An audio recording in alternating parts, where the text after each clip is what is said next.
Welcome back. To talk more about the fight over how we teach our history, I have a Republican Congressman, Byron Donalds of Florida. He supports banning the teaching of critical race theory in public schools. Loudoun County, Virginia School Board President Brenda Sheridan, whose district has become one of the nation's battlegrounds over this issue. And Jelani Cobb, he's a staff writer for The New Yorker who covers race and politics.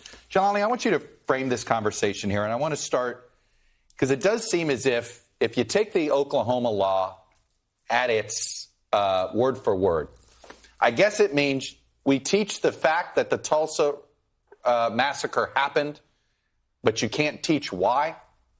Is that how you would understand the law? And is there a way to devise a law to somehow find a middle ground on that?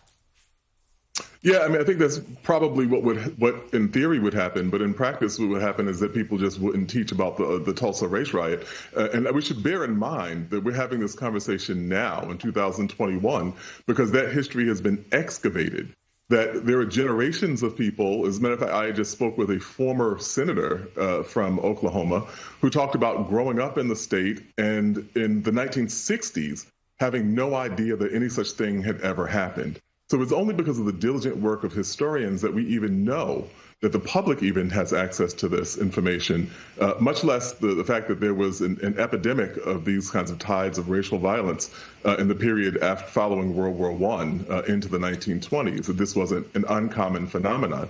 We don't know that. And we don't teach that, and we don't talk about that. And so what the practical effect of these laws is that people will not be able to understand and will not be able to appreciate exactly how these problems arose, and therefore will be poorly equipped to confront them or prevent them from arising again in the future. Congressman Donalds, I think this is the concern. You've heard this concern, which is, I brought up the Tulsa race massacre because I wasn't taught it in schools. I went to public schools in Florida. Something I learned in the last 2 years was Axe Handle Sunday, which was a horrible racial violence in Jacksonville, Florida. I assume you think we should be teaching these events in our public schools. Absolutely. So how would you do it and what does banning critical race theory, in your mind, do to impact the teaching of, say, Axe Handle Sunday? Look, the number one thing we all agree on is that history should be taught. Objective history should be taught at all times. I went to an elementary school, right? Even if it's painful. I went to an elementary school where they taught objective history about our nation from slavery through Jim Crow, through civil rights era. So I learned that in elementary school. Every child should have that. The issue with critical race theory is it is a subjective view of American history and American law using race as the lens to focus. And when you bring subjectivity into the classroom, that is what has parents upset. That is what leads, unfortunately, to children being divided in certain class segments based upon race. That has happened in some schools across our country, not all. But when you have something like that occur, that is when parents step up and they oppose it. And we shouldn't have subjectivity. We should definitely teach objective history in our country. Well, let me ask you this. Go ahead, Jelani. Yeah, I mean, I happen to be a historian, and historians don't really believe there is such a thing as objective history. What we do is recognize that we have a perspective, that we're all subjective. And what we try to do is, despite those subjectivities, follow what the evidence suggests most stringently.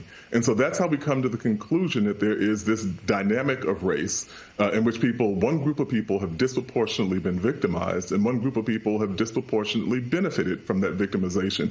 It's difficult to get around that, even if people think that it will make people feel uncomfortable. The last thing I'll say is that there is no teaching of critical race theory in our schools.